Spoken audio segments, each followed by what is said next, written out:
Hey, I'm Jess Hugo, personal trainer and nutritionist, and I am here to show you that life is messy, but we're doing it anyway. Welcome to Doing It Anyway, the podcast for building the life that you want without burning out. Let's get into it. Tiana, welcome to the podcast. Thanks for having me. I haven't given her any context, but No, not at all. Give me a word to describe the current season of life you're in. Just one word, no context. First one that came to mind. Hectic. Okay, now tell us a little bit.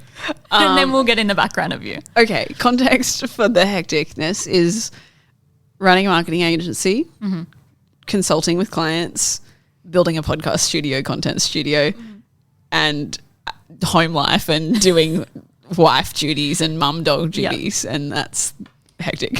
Okay, give us the background, which I don't want to spend like too long on because I feel like it comes up all the time when you talk anyway. But you went from going to uni, working a 9 to 5 to running your own thing. So take us back a little bit. What did you study? Tell us about the corporate life, all of the things.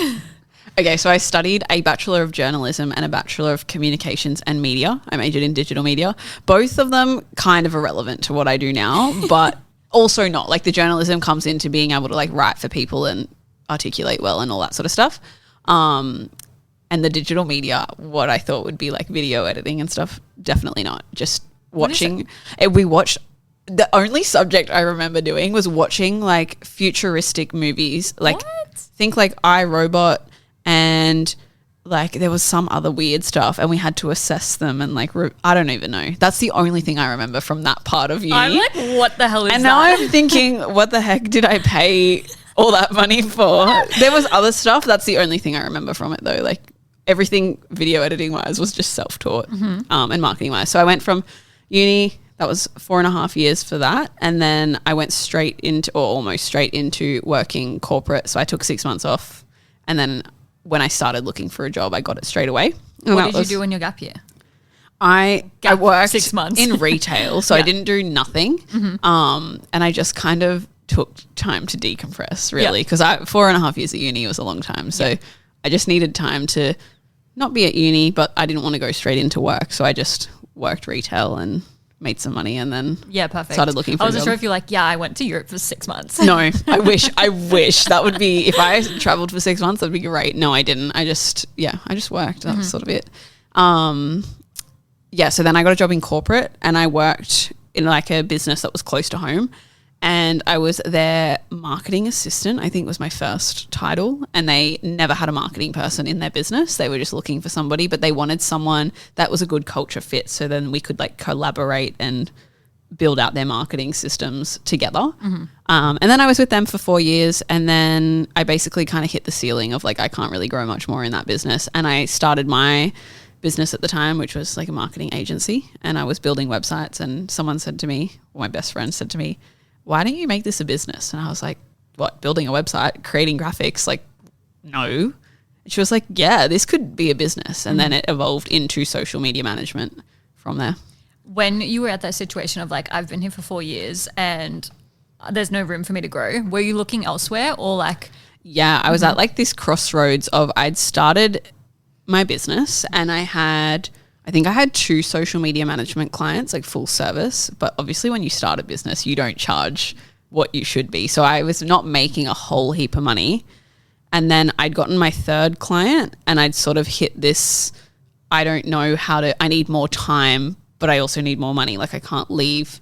So I was like, what do I do? And I'd had a review with the business and I wanted to make $100,000. That was the number that I had in my head. And they basically were like, oh, no one in the business makes that much money on a base salary and there's commission, but my commission was reliant on other people in the business. So I didn't have full control over actually making more money unless I was on their back kind of thing. Oh, so it was like a group KPI situation. It was not really. It was, we had sales trainers that would go out on site and they needed to sell the program that I created in order for me to get commission. So if they didn't sell, I didn't get money. So then I was just managing these group of adults to sell this program, if that makes sense. I had other KPIs that were fully controlled over me, like how many emails I sent out a month, all that sort of stuff, which is really out of the norm for a marketing role. You don't normally have KPIs in that regard, not commission based at least. But that's just what worked for their business, I guess. So I was like, okay, do I go find another role? I had a job come up for a 4-day-a-week retail manager or assistant manager, whatever it was. And I was like, oh, maybe that's the go, because then it gave me more time being 4 days, but it gave me steady income so I could still build the business. And then I was like, or do I just want to make more money somewhere else? And I was looking at roles that were in like Sydney CBD instead of the Shire, and it was like 100K plus a year. And I was like, cool, I'd be making that money that I want.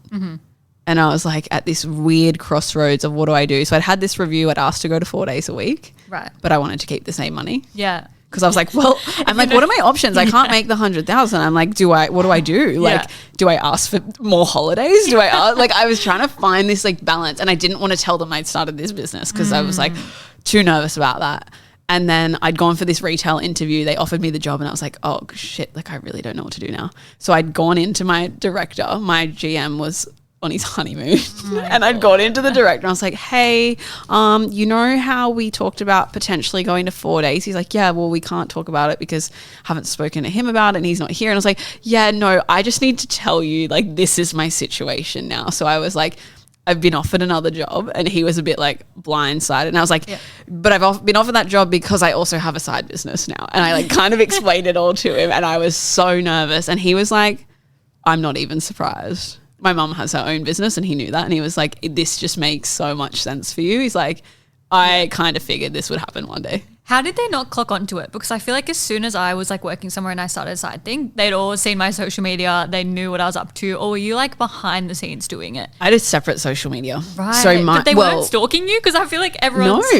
We were, to be fair, they're like professionals. Everyone was like really close knit because it was such a small business. Like there was maybe 10 of us, I think, in Sydney and a couple in the other states. So everyone was really close, which was really nice and supportive, and everyone had their goals and whatever. And we always lay that out. But I'd never talk about like external goals in terms of like a business. It'd be like, oh, I want to buy a property, or oh, I want to invest money, or I want to do this, or I want to go on holiday, when we talk about personal goals. And then I had a separate Instagram page for the agency, which none of them really had social media. Right. Couple of the sales trainers did, and like the girls would follow me and stuff. But that agency page was separate to my personal, and my personal was literally just, I'm on a holiday. Yeah. I'm here. Me and Jared did this on the weekend. There was no like business crossover, so no one knew. Yes. I guess like I didn't lie, but I wasn't forthcoming about it either. Yeah. So obviously your friend like said, okay, you should do this. Yeah. But did you ever have anyone in your family, like with your mum running a business, kind of encourage that, or not really? My mum, not that she didn't encourage it, she was kind of neutral. She was like, yeah, if that's what you're going to do, like do it. We can like set you up, all this stuff. But she also she doesn't understand what social media is. Yeah. She doesn't have social media and she doesn't want to have social media. So she's like, what do you mean you teach people this? Like, what do you do? Yeah. Like, she's also my accountant, by the way. So trying to explain that for both perspectives. But yeah, she was like, if that's what you want to do, like do it. And then when I came to, I need to leave work because the timing, I don't have enough time to do full service. I had one coaching client, but she worked out really well because she was in the US. So the time zones were pre-work. And my mum was like, well, just do it. If you need to leave, like you come to that headroads of like crossroads, whatever you want to call it, of you either need time, like you trade time or money. They're the two things that you trade. And she was like, if you don't have any more time, like you're going to spend all this time at work, you're going to spend all this time doing your business. She's like, and then you're just going to burn out. Yep. So she was sort of the one that encouraged me to leave. But she was like, find something. She's like, go get a part-time job or something that gives you stability without like having to fully give it up. Yeah. And I was like, oh, okay, cool. And then my dad's really chill. He's just like, yeah, do whatever you want. Like he's just like, if your mum thinks it's a good idea, great. I love that. I feel like there's two people. One, your whole family has like run businesses and you like just know what you're stepping into. Or people like me, who like, no one in their family runs anything and they're like, what the fuck is this girl doing? Yeah, it's so true. And then I have like Jared, he's my husband, but he was my partner at the time. He was very like, yep, you should leave. I was funny. Like, okay, sir, no I feel worries. Like guys don't overthink anything really. I feel like they're just like, just do it. I asked him when maybe like a year ago. I don't know. I've asked him multiple times. Right? I'm like, how do you just not give a fuck? And he's like, you just don't. I'm like, no. How? What's the how? And he's like, you just don't. You just do. And I'm like, I know. need your brain. No, literally, my partner's the same. He just couldn't care about anything. And then it gets to a point of like people accuse him of not caring. Not me, but like his family members and stuff. And he's like, I just don't care. And I'm like, how do you act like that? How do you just like, it does not phase him over his head. And even if like when I was starting my business, I was like going to go all in and the whole long story, but this is not about me. And I was like, oh, like what if it doesn't work out? And he's like, so what? Like, I'll be here. I'll be supporting you. Jared and I was like, what? You've got me. You can get a job. He's like, if it fails, it fails. Yes. Like, who cares? You'll work it out. And I'm like, wait, sorry, what? They're like the definition of it's not that deep. I'll say it's not that deep, but it's fucking deep. Yeah, but they're just like actual surface level. It's not deep at all. And I'm like, how is your brain wired and how do I get a little bit more of that? Yes. Okay, so you went all in. Oh, you got a part-time job. I got a part-time job. So I started working at a gym and my thought process behind that was I like the fitness environment and I wanted to work with fitness coaches. So I'm like, oh, this kind of makes sense. I'm going to be with like-minded people. I'm going to get like a feel for like what the coaches do and the PTs do and stuff. And I just started working at a gym and I worked there for, it's probably like a year, maybe a year, 18 months. And it was good, but it like required a lot at the same time for just a reception role. It was very... Once the manager realized how confident I was, and that's not just to like blow smoke up my own ass. I come from corporate, so like it was just like I was efficient. I just ticked the boxes. She would want me to do this. She want me to do that. And she want me to do this. Then they were like, oh, maybe you can run the socials. And one of the girls was like, don't say yes to that. She's like, why would you run socials for $29 an hour when you have people paying you a shit ton of money? And I was like, yep, valid. That's so true. I'm not going to do that. Yeah. So it was good as a buffer, but then, it was like the hours, they'd be like, oh, because she liked me. She was like, I'll put you on more hours, which at the time I was like, oh, great, more money. Like, that's so good, more security, whatever. But then it meant that the business stuff, I wasn't putting time into growing the business. I was just maintaining my clientele. Yes. So it kind of kept me stuck. And then I competed in that time and I got to the end of my show and the day after my show, I was like, I'm leaving that job. I don't know what. I was going to say, she steps on stage and has the realization like, fuck this. Literally what it was. I was in the Gold Coast on my balcony. Jared and our best mate had gone home and I was still there for a couple of days and I'm like looking at the view and I'm like, oh my God, this is so nice. Like having my breakfast. And I was like, I'm not working that job. This is fucked. Like I am spending so much time and energy in that and not doing what I need to do. Yep. And then I called my mum, as I do, my accountant and my mum. And I'm like, this is what I want to do. What do you think? And she was like, nope, that makes a lot of sense. And then she was like, if you need hours, you can just come and work for me. Oh my God, love that. Yeah. She was like, she had an employee that she had to fire. And she was like, so I kind of need the help. And I was like, oh, fab. And like, I've worked for her literally, I don't even know, since I was like maybe 12 on and off. I knew everything for her business. And then she was like, yeah, if you need the hours, we'll do it. I was like, cool, I probably need like 10 hours a week. She's like, yep, done, that's fine. I love that. That's what we did. But then, I sent in my resignation for a casual job. And then they tried to like gaslight me into, oh, it's because you just competed. And I'm like, no. What, like they were thinking that you're super emotional and weird? Yeah, the manager was, don't get me wrong, the manager is lovely, but the toxicity of the upper management definitely like played with her. Yeah. And it was just this whole thing of like, no, you don't really want to leave. And I was like, yeah, actually I do because my business is the focus. Yeah. Then I like walked in to train a few days later and she was like, well, what can I do to get you to stay? And one of the boys was like, give her more money. Oh and I was like, true. She's like, I can't do that. And I was like, well, then I got to leave. Sorry. I feel like that's the definition as well of like your environment really matters. Because why do you go to Queensland and you're like, I'm moving here. I'm changing my whole life. Literally. I literally, even like when I saw Tay in the Sunshine Coast, I'm like, should I just move here? Yeah, honestly, something about like just being in the sun and up there. And I'm like, oh, it's such a good lifestyle. That's why we live in Wollongong, because we wanted that like relaxed, laid back, in the sun at the beach lifestyle without all the people in the Gold Coast. Yeah, that's why I kind of like the Sunshine Coast. But like everywhere there, I mean, everywhere is busy now. Yeah, that's true. But you just touched on bodybuilding, so now you have to tell us everything. What made you want to compete? Okay.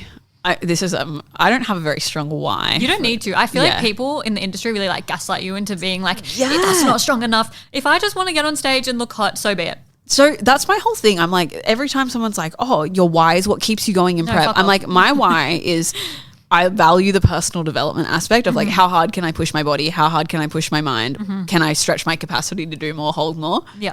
But that to me is not a strong enough why that if I had a shit day in prep to be like, I'm just going to push through because this why is important. It's like, obviously I'm going to push through because that's what disciplined people do. That's how my brain is wired. Yeah. But it's not this thing of like, if I'm struggling, that's not propelling me forward. I'm just like, see ya, I'm out. Do you know? But the reason I did the first show was my best friend competed. So she was my fitness coach at the time. Right. She's my Pilates instructor, fitness coach. She competed and I watched her win her pro card with, it was WBFF at the time. And I was like, wow, she looks amazing up there. That's so cool. I would love to do that one day. Just one day. It was a future thing. And she was like, oh my God, it was so much fun. I messaged her. She was like, yeah, it was so great. This, that, the other, whatever. And then maybe like 6 months later, it must have been. No, must have been more than that. I don't know. She closed down her fitness business and she pivoted to another business. And I was like, oh, I need to do fitness coach. So I just went to her coach at the time. And then when we got closer to the show that I did, we were like 22 weeks out and I was like, yeah, one day. And my, like the coach at the time knew about it. And then he messaged me a couple of weeks prior to prep starting and was like, do you want to do the November show or October, whatever it was? And I was like, oh, yeah, maybe. And I was like, I must be in an all right position if like he reckons I can do it. And then I was like, let me talk to Jared, look at finances, whatever. And I came back the next day and I was like, yep, let's do it. And that's sort of just how I decided to do my first show.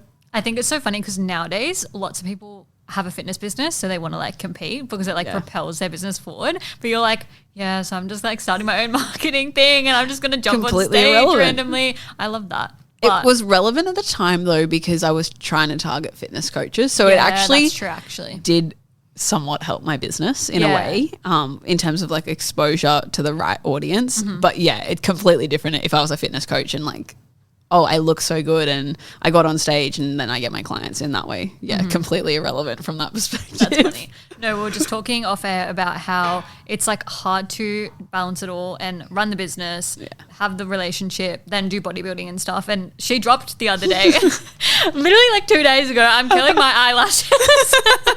And you just out of nowhere. So I'm like quitting bodybuilding. I'm like, huh? Like we only just talked about bodybuilding like the day before. Yeah. So talk us through it. You came to the decision you're not doing anymore. Yeah. What the fuck? Well, I don't want to never say never, right? Okay, yeah. Because I do love getting on stage. This is not touch wood. No. This is just like the season of life of hectic. It's on the back burner. Yeah, that's the whole thing. So I feel like you almost, when you're in the space, you almost identify. It's like a part of your identity, right? So I, for so long, have been like, do I want to, do I not? Jared hears it probably like fucking 3 times a month. I don't think I want to bodybuild. He's like, all right, we're going through a phase again. Cool, whatever. Like we're in a season. He gets it. He's like, you're stressed, you're busy, whatever.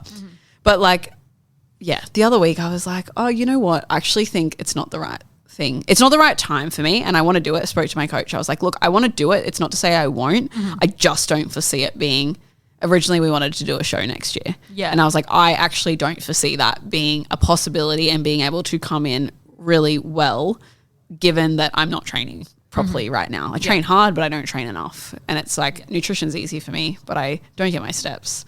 I am not doing cardio right now, mostly because I hate it. So I feel like trying to juggle a prep, which is at least the hours of a part-time job. It's like 21 hours a week if you think about it, plus 2 businesses. I just don't foresee it being, not that it needs to be easy, but I don't foresee it being a smooth ride. Yeah, I think even for me, I will be like, I'm going to do my strength training session or whatever. And I'm like, oh, okay, I've got I've got this, I've got that. And then next minute I have like 5,000 steps, which it's not even a big deal for me. I'm just your everyday person. But I'm like, imagine if I then had to go on an hour walk or I then had to go on something else. Like I'm just already exhausted. You don't realize how tiring it is, like sitting at your desk all day.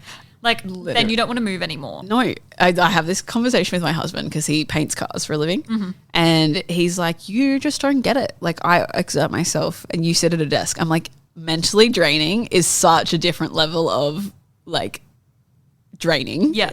I'm like, I don't know what it's like to work in a trade. It's probably really fucking hard. But I'm like, equally, so is my job. Yeah, no, by the end of the day, I'm like, brain fog. You're trying to talk to me and I have no idea what you're saying. Yeah. Like, it's like it goes straight over my head. Literally, I could not even be distracted and like my partner would talk to me and I'd just be like, staring off into the abyss. Like, I don't know what's going on. Sometimes he gets two extremes from me. He'll come home and it'll be like, because I'm like, I haven't spoken to anyone all day.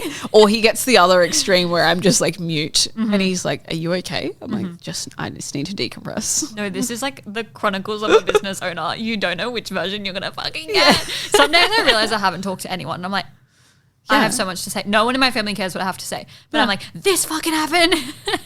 And they're like, girl, what the fuck I call my mom. I FaceTime my mom every day because I'm like, she gets it 'cause she's a business owner. But I'm also like, I need to talk to somebody because I've got no one to talk to. Mm-hmm. Do they live in Wollongong or Sydney? No, they live in Sydney, but they've got a holiday house in Wollongong. So they come down often for the weekends, which is nice. I'm laughing because I said to you like, oh, you're going to come up? I'm directionally challenged. It's down.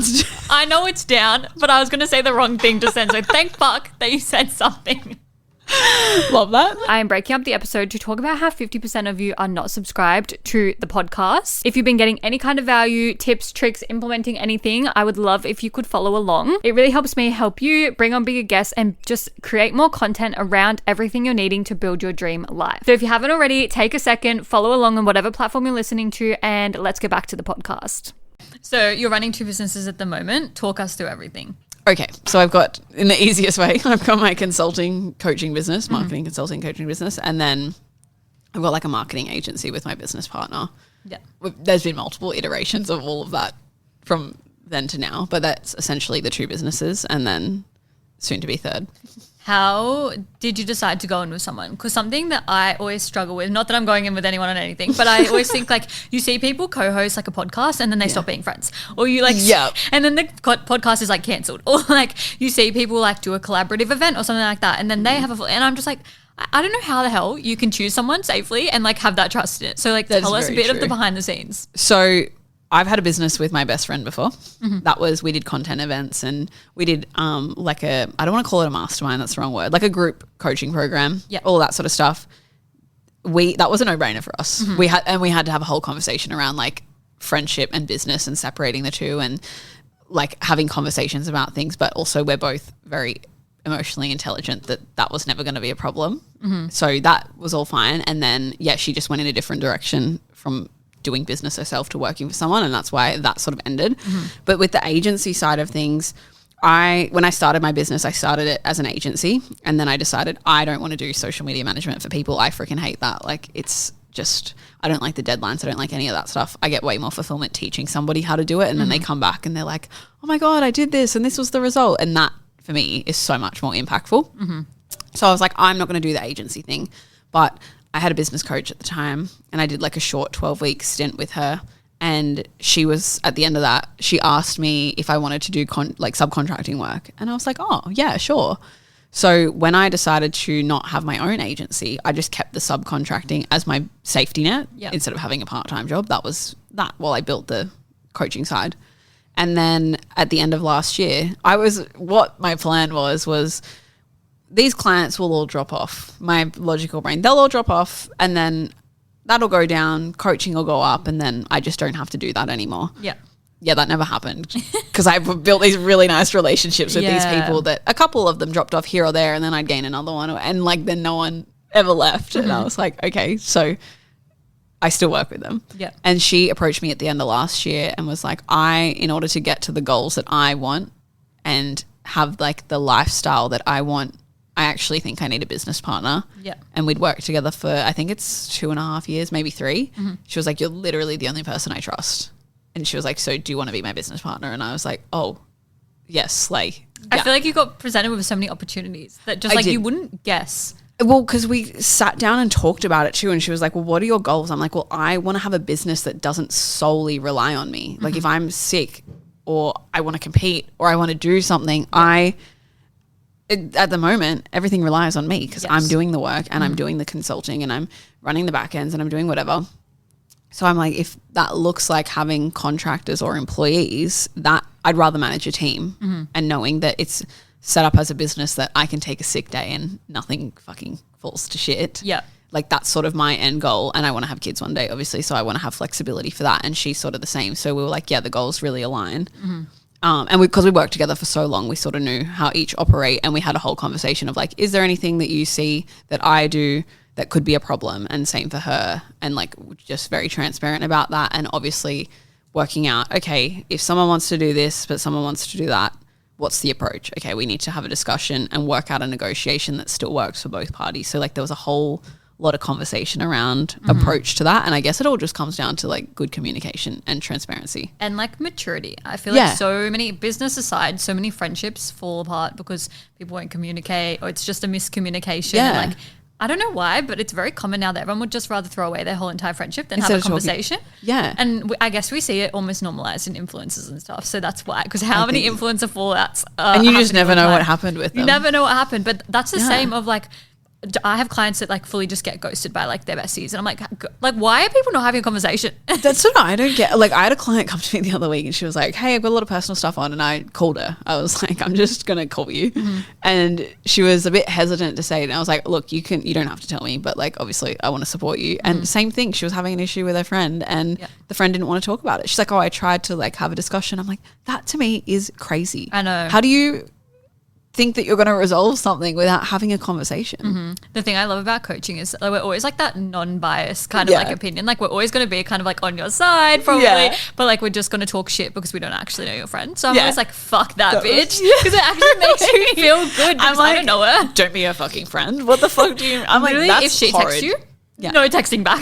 Don't reply. We're here for fitness coaching, and I'm just like giving all this fucking rogue advice of like mindset and emotional maturity and everything. But it sort of is that, right? Like that's how they're not like, I don't know. I think about fitness coaching clients. It's like, yep, they're there to better themselves, whether that is fitness, health, nutrition, training, whatever. But also like mindset is such a big part of that. Yeah. And emotional maturity is a big part of that. So it's like, oh, if I can learn to self-regulate, that's still a win. So I feel like that. For sure, because if you're consumed by everything else, you're not going to go to the gym. You're not. It's the same like path of what we were saying before. If you're so busy with everything else and you're letting like this friendship consume you, and you're already not making it like much of a habit, because that's obviously Gen Pop. It's like not really a habit yet. Yeah. Then it's going to fall straight to the back. That's if you're the just thing worrying that about goes. this friend. Yeah. Oh, I can't be bothered to train. I won't go. Oh, I'm just going to order takeaway because it's easier. Yeah. Talk me through the warehouse. Okay. I can't believe you dropped it in the first sentence of the freaking of the podcast. I'm like, warehouse. Tell us. So I'm opening a podcast studio and a content studio. If two businesses wasn't enough. I know, right? Now I'm just thinking about the logistics of all of that, but that's fine. We'll make it work. Doing it anyway. Yeah. Continue. So I got the keys last Monday, which is so it's fresh. And I'm talking to builders at the moment to get that all set up. But basically I've got downstairs, which will be a content studio. I've got all these different walls, textures that I want to have downstairs, and I'll have furniture. And I want it to double down as like an event space as well. So kind of have the furniture out in the open rather than just like up against these random walls, and have it look cohesive. And then upstairs, I've got a mezzanine. So I'm going to split it in half because it's a lot bigger than I thought it was. And I'm going to have a podcast studio, but I'm also going to have like a boardroom office. So if someone wants to hire out the boardroom, they can. If I want to go work in there, I can. Are there many in Wollongong? No. Okay, so it's like a bit of a niche market. Such niche market. So it came about because I was looking for a podcast studio. We moved down there last July, and I was like, yep, I want to start this podcast. And I was like, if I do it, I want to do it properly. Like I want a studio. Could not find one to save my life. My two options were Western Sydney or like CBD inner west, not even like the Shire. There wasn't really much. And I was like, no, I must just be looking in the wrong place. Like there has to be something down here. Literally nothing. There was nothing. One coming soon. And then when I contacted them not too long ago, she was like, oh, it's just on the back burner. So sorry. I'm like, no, all good. Like that's so fine. That's not your problem. And then another business owner that I know from down there, he was like, hey, you're in marketing. Do you happen to know a podcast studio? And I'm like, no. Yeah. I've been looking as well. And he was like, oh, I found a couple, but they're not like, it was a glass desk with two random mics attached to it. Not vibey, no background, no nothing, like real odd setup. I saw some and they were like literally my grandma's chair. I was like, what the hell is this? It was so funny because when he said it to me, he goes, I went to look at it and I was offering him some creative direction and the owner just didn't want to know about it. No, I think he was like, tried to go. He was making less money than he was spending. Like he was going backwards, and the business owner was like, that doesn't make any sense. Yeah, like, I was going to say, I feel like people do it for a quick buck. But if you don't do it properly, you're not going to make any money. No, exactly. So that conversation with that business owner happened at the end of last year, and I was like, oh, maybe, I don't know. Is there something? Is there not something? And then we'd had this conversation a couple of times where he was still looking, I was still looking, and neither of us wanted to travel to Sydney because we could, but it's like, again, you got to go all that way. Yeah. You got to spend all that money. It's like, it's just so much easier to keep it close to home. Because both are hobby, like his was a hobby for his business. He's like, the podcast is just extra value for their clients, and mine is also just a hobby right now. So it's not like, oh, we don't need a massive production. And then I was talking to my husband and he was like, oh, like surely. I'm like, there's nothing. And then I was like, you know what, fuck it, I should just open one. And he was like, oh yeah. He's like, well, if you're going to do that and you're going to get a space, why don't you get a bigger space and do a content studio? Because that also makes sense for your business, like marketing content. And I'm like, true, very true. So then I started to look around. There's a handful of content studios, nothing crazy. There's only one that it be in line with what I'm doing. The rest are a lot smaller, like hole in the wall type warehouses, like almost storage unit size, where it's just the paper roller and then like a concrete wall. So like vibey, industrial looking, but nothing too crazy. Whereas there's one that's super like aesthetic looking. But we're in 2 different locations. So yeah. So that's sort of. Are you going in it with your husband? No. Or, oh, I mean, he's going to help me build everything because like he's a man. Yeah. And I haven't built anything in my life. But he doesn't have a creative bone in his body. Love him so much. I wasn't sure if you like got it together. So you just got it on your own? I just got it on my own. Oh my gosh. Yeah. Okay. And then she had to go to JB Hi-Fi and everything, obviously. Oh, you know, I hate JB Hi-Fi. I love JB Hi-Fi. I feel like they're so annoying. They see you coming knowing that you are spending something. True. And they target you because they're KPI driven. Mine was the opposite, right? Really? So I walked in on a Thursday afternoon. I was like, I'm just going to go have a look. It was before I got the keys. So I was like, I don't want to buy anything until I got the keys. And you know. And I knew and all of that sort of stuff. So I was like, let's just go have a look. Went to look at the camera that I liked. Saw it was on sale. I was like, love that. Great. Not a single person in there to help me. Yeah. Old mates helping grandma get a phone plan. Bless. Someone else was over there. Like there was like, it was a desert. There was no one. I was like, whatever. I'm not waiting around for this. I got better things to do. So I went home and I came back the next day, like mid-morning. And I was like to Mum and Jared, I was like, they were both with me. And I was like, I just hope that I get someone that understands what I'm doing. Because I always go in, I always talk to the camera guys and they're always really helpful. But I'm like, podcast is so different. And Mum went, bless her, went and found some guy and he comes over and he's like, yep, so what are you doing? I'm like, I want to look at these cameras, blah, blah, blah. He's like, oh, what do you need them for? Like trying to be helpful. And I was like, setting up a podcast studio. I need the cameras. He's like, oh, they're borderline overkill. But for the price that you're going to get them for, because you're going to get 2 of them, you're going to get a better deal. He's like, I wouldn't recommend anything else. Like just get them. Then I found out he's a sound engineer. Right. So he's built studios before. That's the only thing I like about JB Hi-Fi. The most niche people work there and that's like their side job. They just do it like for fun and to stay in the like He was saying that he works there full time because sound engineer takes a long time to get in. Like you got to work for free or something for 3 years, he was saying. But I could pick his brain like there was no tomorrow. He told me what insulation to put in between the gyprock and the frame and like all of this stuff. He told me what mics to get. He was like, don't get these ones because that's just overkill. Like just get this. Don't let anyone touch the mics because you're going to hear all the tapping and stuff. Get this, get that. Like sorted me out. And then at the end of it, I was like, can I please have your phone number? Because I think I need you to come and show me how to set everything up properly. Yeah. And he was like, yeah, for sure. I was like, I'll pay you, like happy to pay you, all that sort of stuff. He was like, yep, for sure. So I was like, sick, I've got a connection now. And okay, so Sydney JB Hi-Fi suck.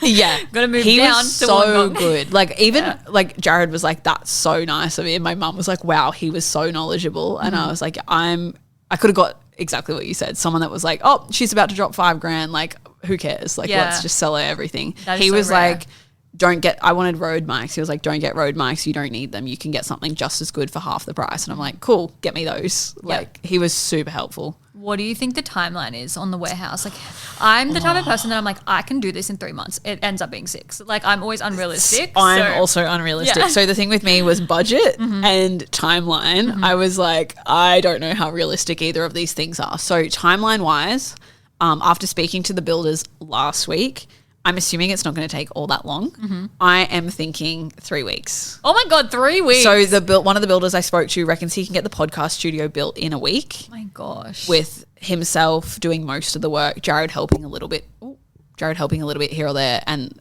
whatever other trades need to come in and do their thing. And he's like, and then we can do the content studio after that. How have you found like the communication side of things? Because I feel like I'm just a girl. How am I going to talk to these builders? Jared's done all of it. So he was like, let me take a load off. He's like, I will contact the builders. I was like, cool. So he was like, what do you want? I had done like ChatGPT mock-ups and then he was like contacting them all.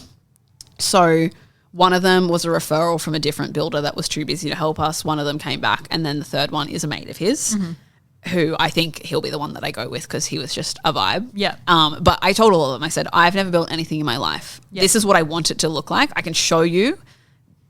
You do whatever to keep it cost effective and make it look like that. And they were all like, okay. So one of the builders was very, do you want this?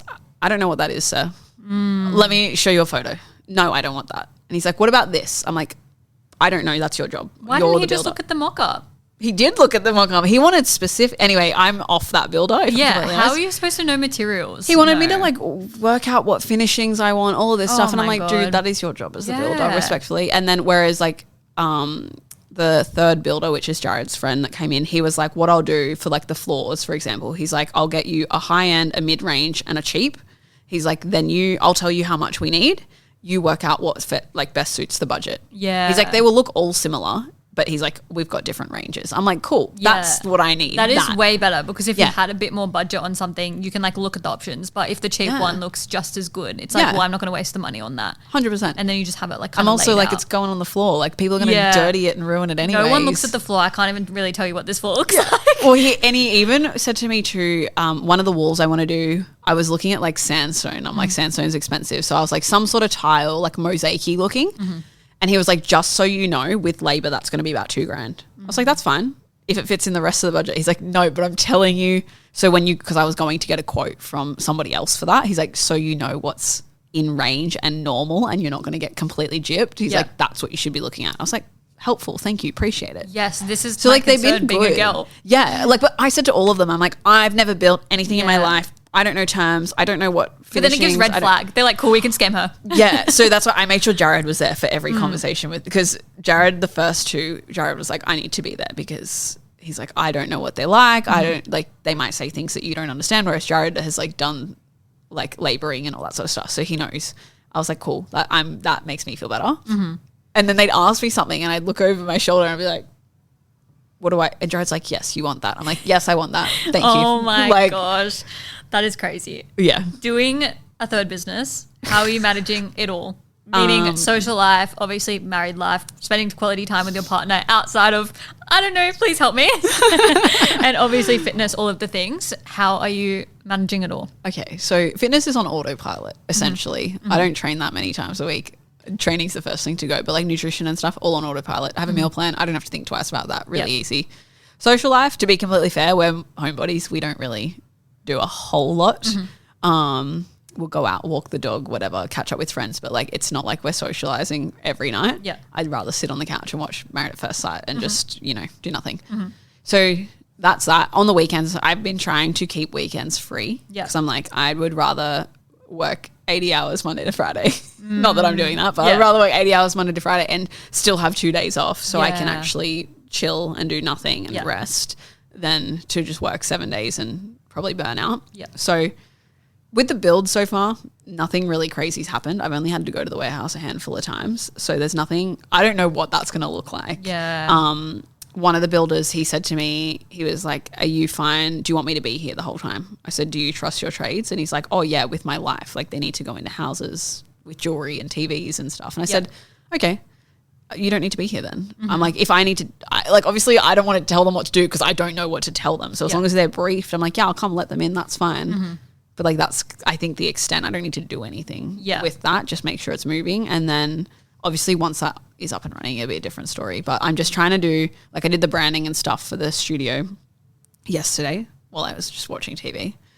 Did the colors, did the fonts, set up the socials. I don't want to work on a weekend. Yeah, well, Yesterday. I have this thing of like, I don't want to work on the weekend, but also if it's for my own business, it just feels different to like client work. I don't know. Yeah. But I was on the lounge and I was like, oh, I feel inspired. Yeah. Like, what colors do I want? So I kind of just put it together and updated the Instagram and the Facebook and stuff. Yeah. So it's just, I don't know. I honestly don't know how I would balance it all, but like my calls are set times with my clients. The content creation side of stuff is just like kind of also has set days, and then outside of that I'm doing the podcast stuff. Yeah. So what fills your cup and kind of like stops you from burning out then outside of like that? Especially if you're trying to cram everything Monday to Friday. Yeah. I do that as well. Like I'll be like, I'm not working on the weekend, but then I just start pulling them from my Google Calendar out into the weekend and I'm like, I can't fucking do this. So how do you kind of just like try to avoid burnout as best you can? But like, what's your productivity hacks? What's your organizational hacks? Are you a Google Calendar girl? I'm a Google Calendar girl. Okay, yeah. I do both. I write a to-do list because I like the satisfaction of ticking it off, but I'm a Google Calendar girl because if it's not in there, I will forget. Yes. And then the half an hour reminders like piss me the fuck off. Yeah. I'm like, thank God. Like, I need you, but also fuck off. So productivity wise, Google Calendar, everything goes in there. And like Google Tasks, so I can like tick that off too. And then I kind of just like pull out my priorities for the day and I'll write that in my diary and then I can tick those off. In terms of filling up my cup, I try to go for a walk every morning, take the dog out. And I just prefer a slow start to my morning. I was in a phase of like early start, work straight away, whatever. At the moment, I feel like I am valuing slower start, sleep in a little bit to like, I sleep in a little bit, like 7 a.m. Not that much of a sleep in, but and then just going for a walk and then getting into work. And then honestly, we don't do much, like I said, homebodies, we don't do a whole lot. So I think as long as I'm like chilling on the weekend, like even if it like going to the shops. Yeah. Going to look at furniture for the studio to me is still like relaxing. No, it's fun. Yeah. It's exciting when you're working on something like that. Yeah. And then like we go out for dinner or whatever once or twice a week and just do that. But we'll catch up with friends here or there. Nothing crazy. I just prefer to like decompress. Yeah. That's how I sort of fill up my cup. Yeah. Throughout this whole time of like going from 9 to 5, like starting something, working for someone else, starting something, all the things. Were you ever like, I feel like an imposter, I'm really struggling with this right now, this feels really uncomfortable? Or are you that type of person that's like, I don't even overthink it, I just do it? Probably a little bit both. When I started my business and I was still working full time, I was very like imposter syndrome. Like, who is she to think that she can do this? Like crazy. Now I'm like, I just do it. I just tick the boxes and we just get it done and it's all fine and whatever. Even like the podcast studio, the warehouse, everyone's like, oh, are you like nervous? I'm like, no. I'm like, what's there to be nervous about? The rent is cheaper than my house.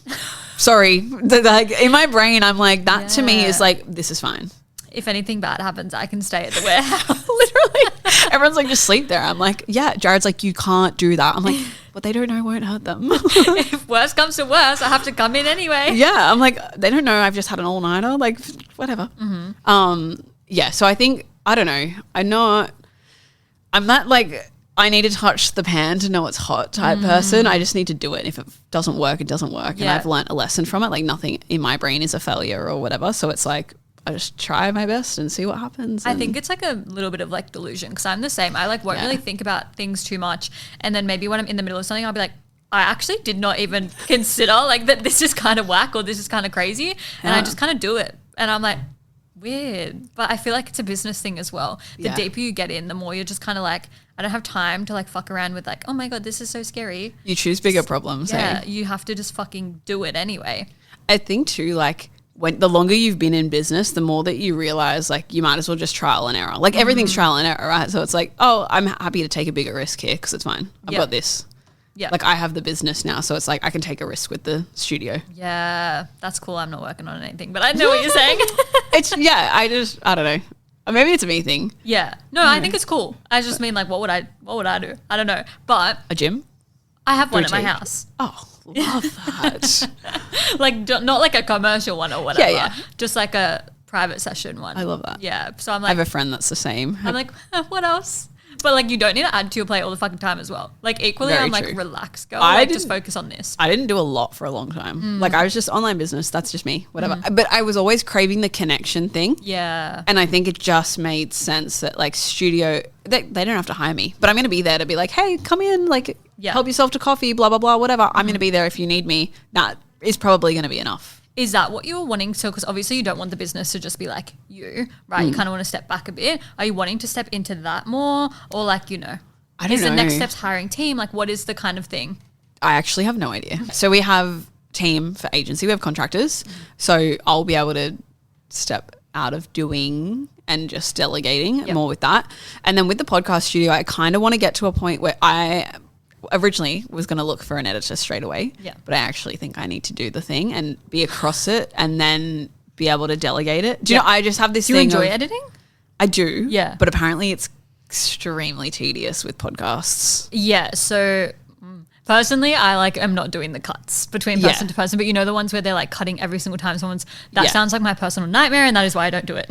That's the thing. But then I chatted to someone the other day and he was like, the software that I'll be using, he's like, it auto cuts for you. Oh, okay. He's like, it cuts the timeline and because it's all AI now. And I'm like, oh, amazing. So I'm like, I don't mind doing that.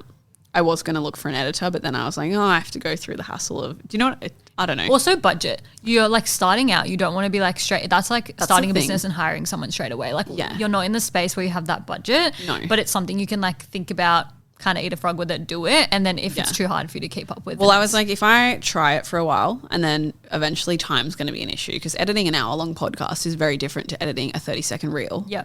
So I was like, I'll just do it. And then if time becomes a problem, I either outsource that or I take a step back from something. Like, I don't know. Something will give and I'll work out what it looks like, whether it's like, get an editor in for the podcast and then I don't have to worry about it. And then obviously I can increase the price or do whatever I need to do or take less profit. But like, obviously when I've started out, I want to make as much as I can to cover the rent and all the expenses and what goes with it. So obviously the build.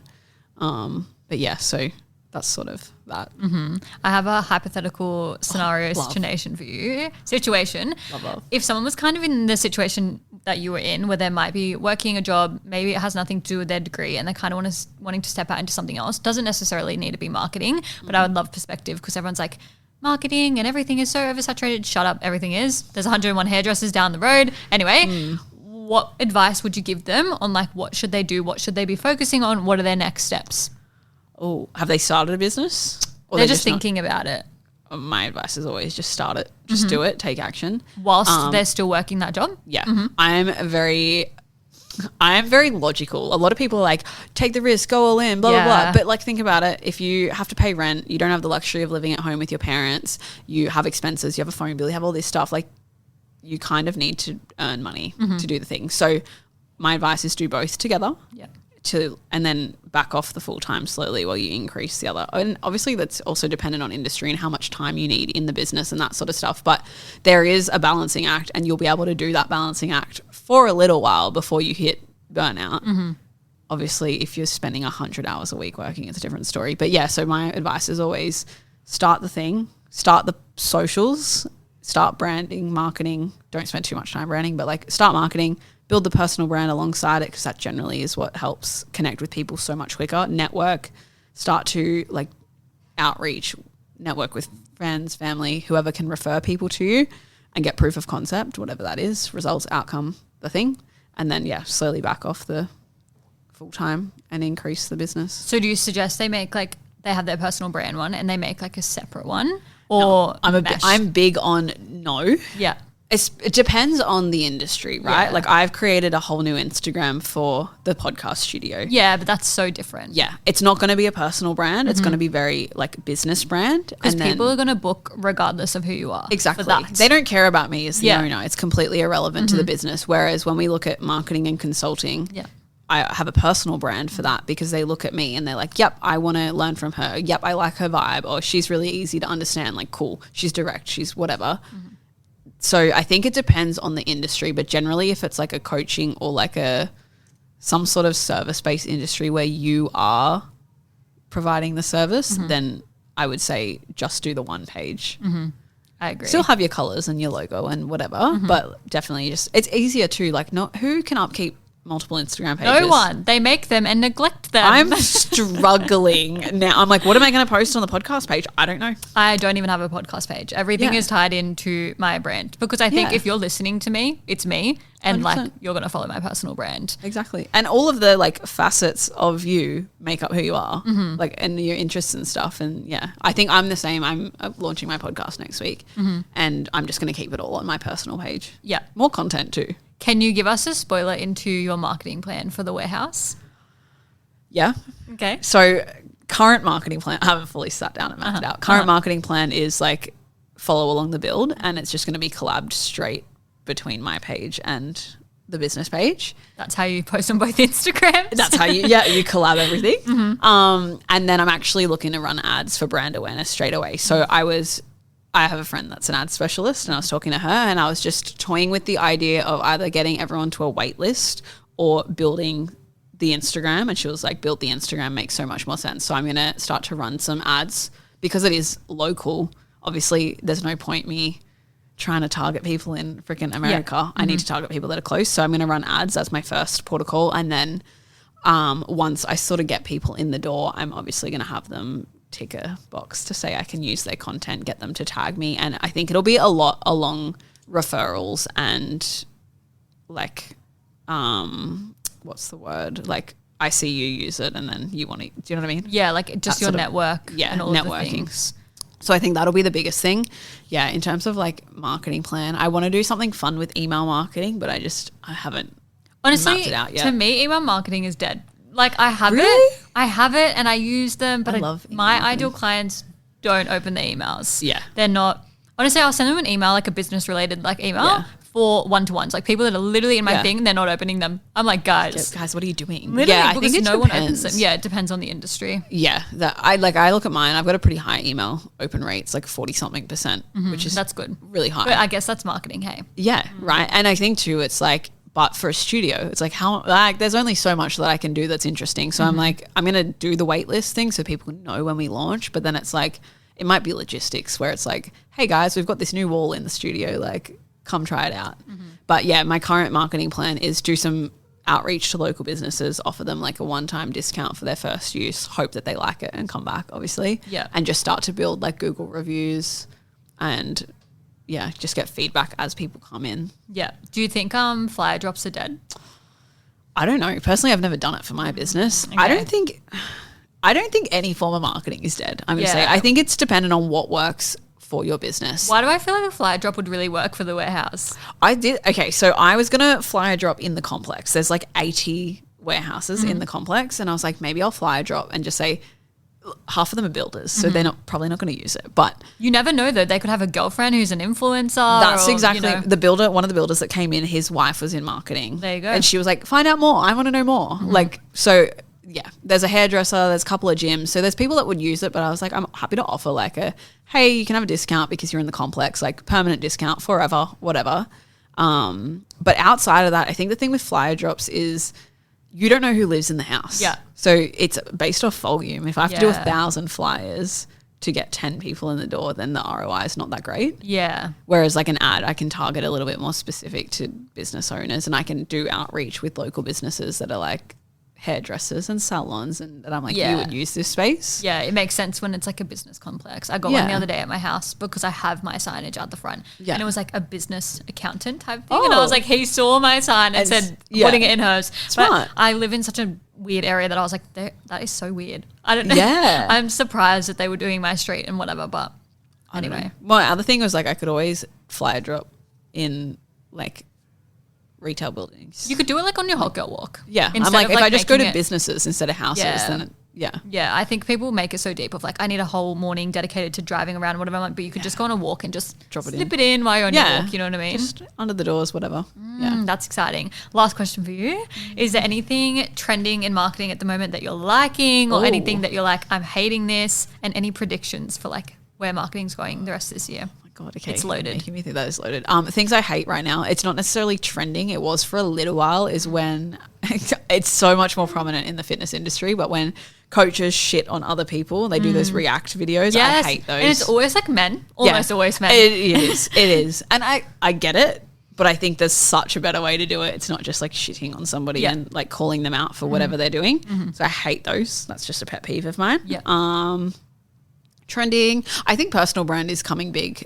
Like it sort of has been coming big for the last year, but I think more people are leaning into it now. More people are leaning into it. Like founder-led content, personal values, especially with the AI thing. I think that's why more people are leaning into it. Like there's definitely the connection is missing, and you don't get that with the AI writing everything for you. Yeah. So I think people coming back to actually understanding the human behind the brand is really, really important.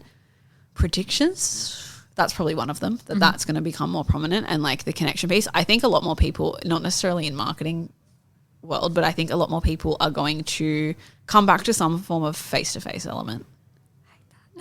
I don't know what I know, like, and it's not for everyone, but like I think people just crave that. There's everything's on a screen. They don't want to talk, and it might not even, like for me, I was like, oh, I could even just have intro meetings over coffee instead of having it on a Zoom, and that's is true. Enough to be like face to face without being. I agree face to face with that prediction. I try to bring it in by doing like community walks. Obviously, I already have face to face, but doing community run events. But I also think as well, like fitness is whole another thing where you're already trying to really build them out of their shells. So like they don't really want to come to like a group thing, but I'll have a lot of people be like, can I just go for a walk with you? I'm like, I'm one girl. You're like, I can't go on that many walks, guys. I have like 50 walks a day. I had a client, she ran a Christmas party. So I thought about that last year. I should have done it. You should have done it. Because I would have been like the first to do it. Now everyone's fucking doing it. She did a Christmas party. She did it at it's called Unwind in Penrith, and it is like a recovery studio, but they do group stuff. Yeah. They did a hot yoga, and then they went and did saunas and ice baths and stuff. And a lot of the girls apparently were super nervous. They were like, I don't know anyone. She's like, no one knows anyone. Yeah. She's like, there's 20 of you and no one knows anyone. So like you're all in the same boat. And then like I thought I went to film content for it, and I thought some of the girls knew each other, and she was like, they have never met. Yeah. But they were talking like they were friends, taking selfies, and I was like, that is so nice. And then they were planning to train together and all of that stuff. And I'm like, oh, it really like solidified how much connection is important. Everything always sounds worse in your head than it's going to be. Yeah. Like the shit that we tell ourselves is actually, the stories, 100%. Yeah, literally crazy. But then you could come in and you actually might know someone like friend to friend. Like I feel like sometimes I go in, I know someone friend's friend, or I just feel like I connect with them like really easily. Like I went to the retreat and didn't know anyone. Like I was the only girl from Sydney, and I was just like, this is so weird because now I'm going to have no more friends in Sydney. Like I didn't benefit from this, but I was like, oh my gosh, like you got besties friends with everyone. Like I just don't even care. That's what I love. I'm like, and you like bond, like those girls all bonded over how cold the fucking ice bath was, right? And they were like, this is shit. And they're going, no, you can do it. You can. And I'm like, you find something to bond about. Like even retreats I've been on, like it depends on what the retreat is, but like you've told your deepest, darkest secrets, and it's like, all right, we're besties forever now. Like the end. That's it. Okay, I love this conversation. And I love the predictions. Tell everyone where they can find you. Instagram is probably the best place. I'm like, what is my Instagram name? I recently changed it. Did you? Yeah, I changed it from being my full name to not just a personal preference. It's Tiana Lee W, so TianaLeigh W. The podcast studio is Casa Sociale, which is CASA _SOCIALE. Oh my God. I'll put the bullet. And the agency page is My Business Collective with an underscore at the end. I need to follow this studio page right now. I haven't shared it yet. I was going to say, I haven't seen anything. How have I missed this chapter? I set it up the other day. I bought the business name, I had to make sure the account was available before I bought the business name. Proudies. That's me. So that was all good, did all that. And then yesterday I set up like the logo, the branding, and I posted like a little pin post, and I'm going to collab some stuff across. So I'm going to follow it right now. Yeah. Thank you for coming on. Thank you for having me. Such a good conversation. This was so good. I love it. And that is a wrap on another episode of Doing It Anyway. If you enjoyed today's episode, I would love for you to rate it 5 stars, share it with your friends, share it on your stories. And if you have any feedback, I would love to hear it. Please shoot me a DM on Instagram. All my links are below. See you in the next episode.